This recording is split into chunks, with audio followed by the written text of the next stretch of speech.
afternoon, evening, everybody.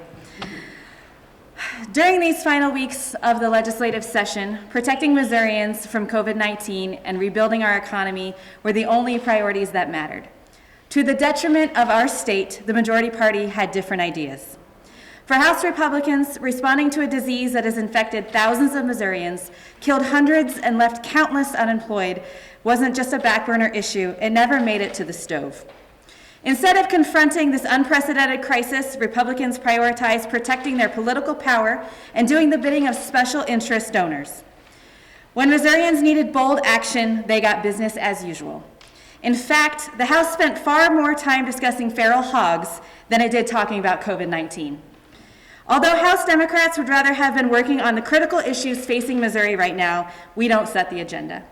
But under the circumstances, we can be proud of what we accomplished these past few weeks and the pivotal role we played in stopping several pieces of bad legislation from winning final passage.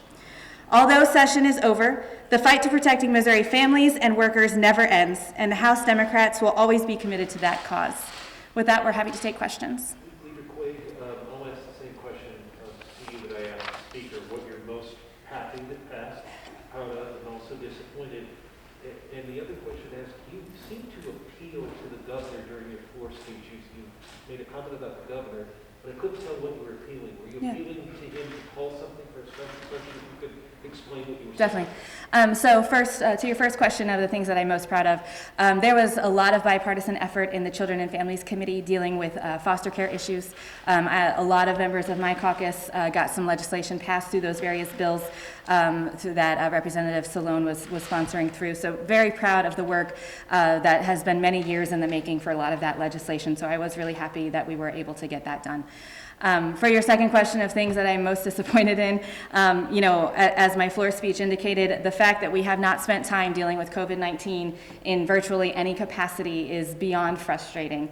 Instead, we passed bills like Senate Bill 600, as you all saw, which is an extremely detrimental bill dealing with the criminal justice system, and is going to cost the state $6 million per the fiscal note and put over 2,500 people in prison, and that is the exact opposite of criminal justice reform. So there's a lot of things that we should have been doing. To your final question about my appeal to the governor, in my ending floor speech, I did list out the countless things that folks have been asking us to do to deal with the pandemic that's surrounding us right now. Obviously, the Missouri legislature chose not to do any of it, and so now it's really incumbent on Governor Parson to lead and step up, which we've been asking for since the beginning, and he kept bucking it. He sent it to the legislature and said, well, let them do it, let them pass these protections or the things that need to happen, and we obviously didn't do it. So now I'm asking on the governor to step up again and please use his power that he has to protect Missourians. Do you think there are any issues that pass through this session that will help your caucus gain members come November? Definitely. I think that right now, voters, Missourians, and I would even venture to say folks across the whole country are worried, and they're scared, they're frustrated. The way that this pandemic has been handled is earth-shattering for so many, whether that's small business owners who are closing their doors every single day, or the tens of thousands of families who have lost individuals.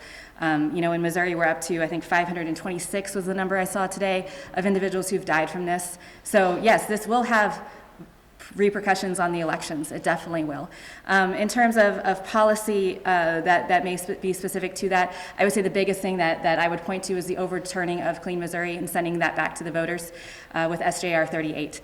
62% of Missourians told us that they wanted to get rid of gerrymandering in the state of Missouri, and all of the legislators on the Republican side, except for a handful, said you were confused, you're not smart enough to know what you voted for, and we're not going to give you a shot with what you told us to do. And I do think that that's going to have repercussions come Election Day. On the absentee bill that passed at the end, it seems like there was obviously bipartisan support for the pass, but there's also kind of bipartisan scorn. Yeah. Like on the right, Secretary Ashcroft didn't like the fact that I guess Option 7 doesn't require a notary, and on your caucus, I think the fact that the mail-in part requires a notary had a lot of heartburn, among other things.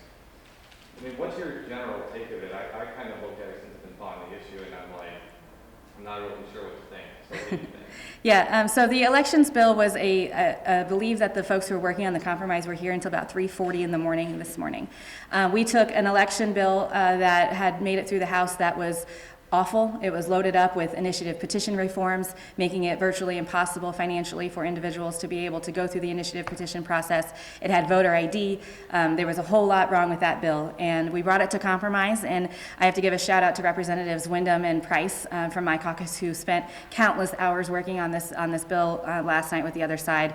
And you're exactly right. There are pieces of this that we are not comfortable with. There are pieces that the other side was not comfortable with. I will say the fact that voter ID got out was a huge win for the Democrats, because that is something that we definitely did not support. What we would rather have seen is the no excuse, no notary, not just indefinitely, which is what we would prefer, but we were willing to go with the 2020 cycle only. When you are not wanting to go to the polls because you are either ill or fearful of becoming ill, but then you have to go get a notary to be able to not go to the polls, it doesn't really fix the problem. And so to your point with the second piece of that, if you're a spouse of somebody who fits those guidelines per the CDC, then you would still have to go get a notary, and that doesn't help. So you did see folks in the caucus vote for it because, there are some provisions in there that's kind of okay, but it doesn't do what we need it to do. My biggest concern as we stand right now with this being truly agreed and finally passed is that there's a lot of confusion around this bill.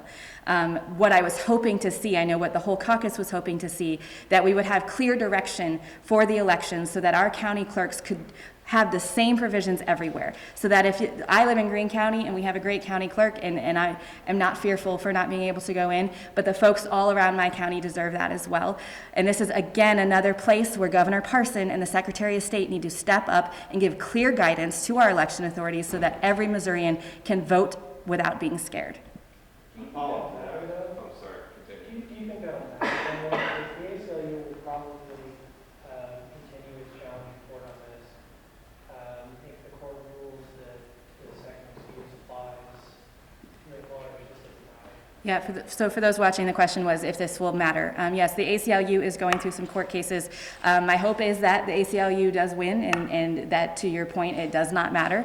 What's unfortunate is, as a legislative body, we're not going to just hope that the courts do what we think they should do, and so we should be legislating what we think is best for Missourians, but we will be watching those cases closely.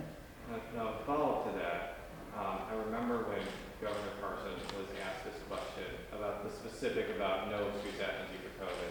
He mentioned that he wanted buy-in from clerks, but also Secretary Ashcroft. So I wouldn't be surprised if Secretary Ashcroft was pressuring Governor Parson to veto this. And if he vetoed it and he didn't come back until September, it wouldn't be in place for the August primary.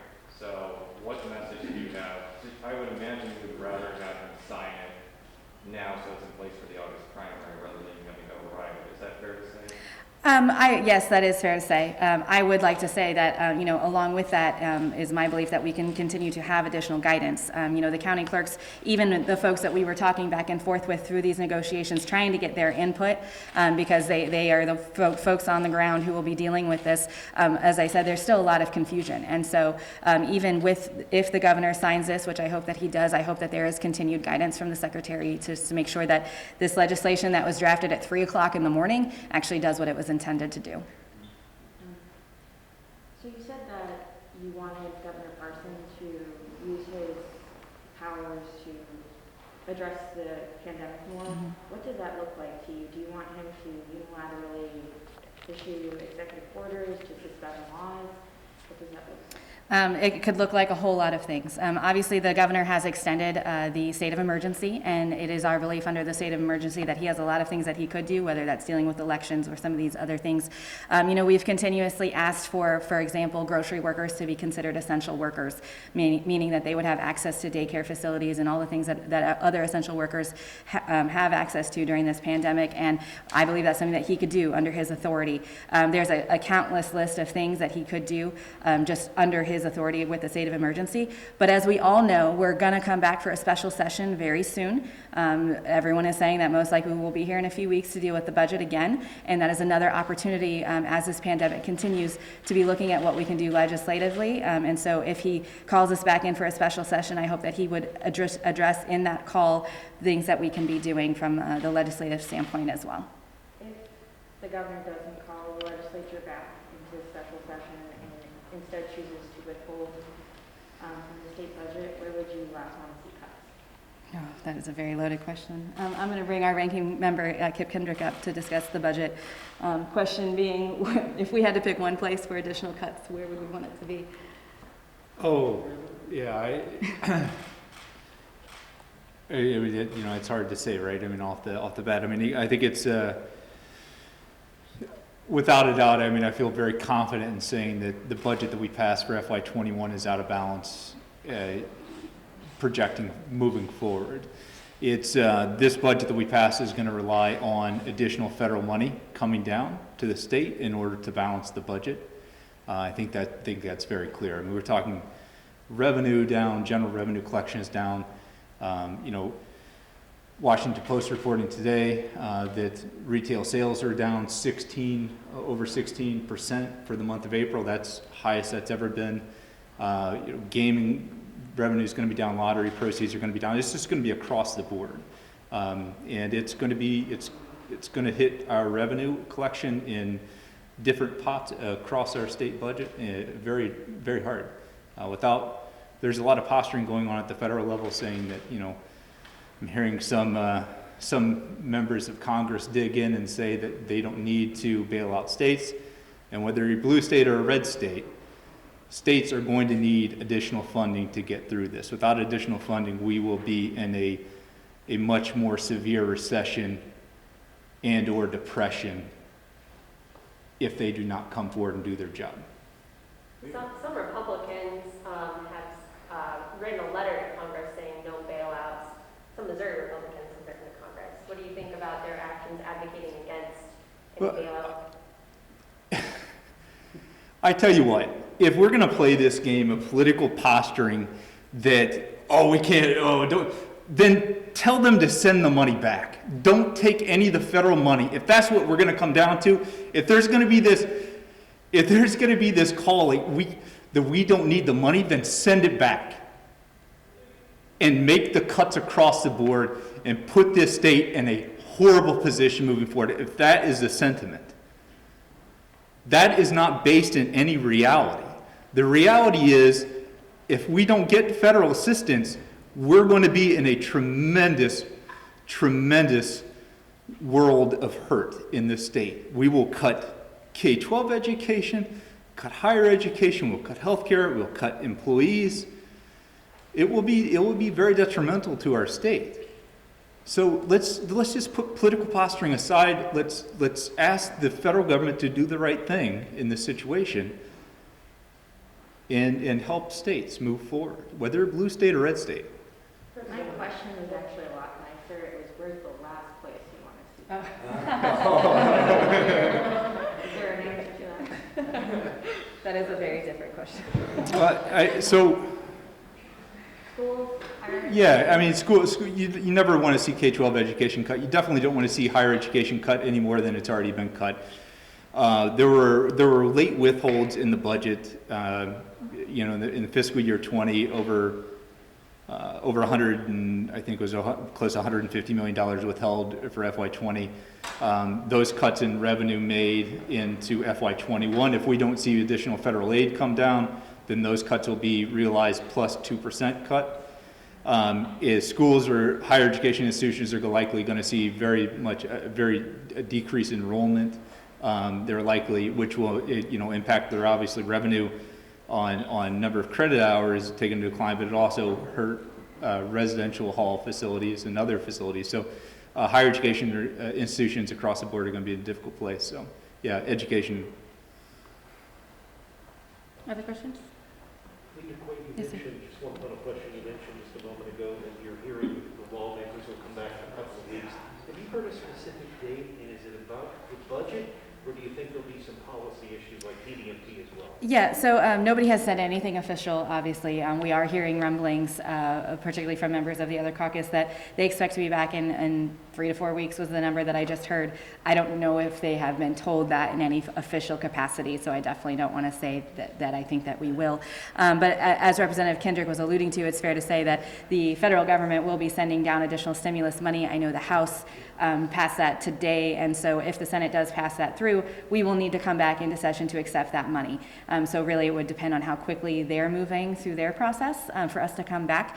And honestly, to answer your second question, I would not be surprised to see policy alongside that. As you all well know, only 34 bills were TAFP'd today. And as I stated earlier, if we do come back to do any sort of policy, I really hope that we take this seriously and address what we should have been doing here the past 3 weeks.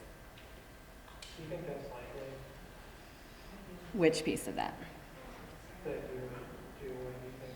That we would address COVID. I would like to say yes, but based on the past few weeks, I don't necessarily feel like that is likely. We've been here and put in a very potentially dangerous situation. We have a lot of members of the General Assembly who are at risk. As you all know, one of my own caucus members did contract COVID, and so we came back here. And as the speaker said, we would be dealing with the budget and things related to COVID-19. And that is not what happened. So am I hopeful that it would happen again when we come back? Not really, but I really hope that the Missourians and the folks will put pressure on the Republican Party to make sure that we do. Any other questions, anyone? I was going to Yeah, say, go as it relates to the budget, DESE just put out a statement just a little bit ago that they are revising down the state adequacy target because of loss in gaming revenue and lottery proceeds. So that's actually going down. We're trying to get clarification if that's, I would assume that that's in effect immediately for the remainder of FY20 into FY21. So Does just, that require any kind of legislative fix, or is there? it will not, it would, yeah, it would not. It would just lower the total amount required to fully fund the foundation formula. That's heavy. Okay. Anyone have any other questions? Well, thank you all for being here. Appreciate it.